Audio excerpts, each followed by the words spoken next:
Hello friends, welcome to Creative Medicine. In this lecture, we will learn about. Hello friends, let us now learn beta blockers and angina versus angina. So are they useful?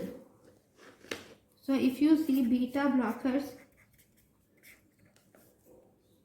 will inhibit beta 1 and thus it decreases heart rate, decreases contractility and decreases blood pressure. These effects will decrease the myocardial oxygen demand. Okay.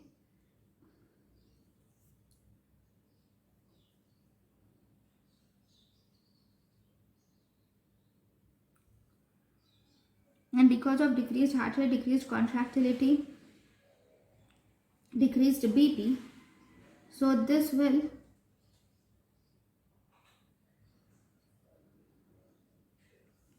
also increase the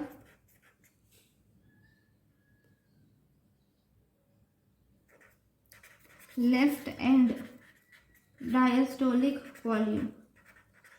This increased left end diastolic volume will increase the oxygen consumption. So this effect is not beneficial in angina. So if you see this increased left end diastolic volume which occurs due to beta blockers is not beneficial in angina, whereas all these will decrease myocardial oxygen demand. So all these are actually beneficial in angina. Okay, thank you for watching. Thank you and thank you for watching.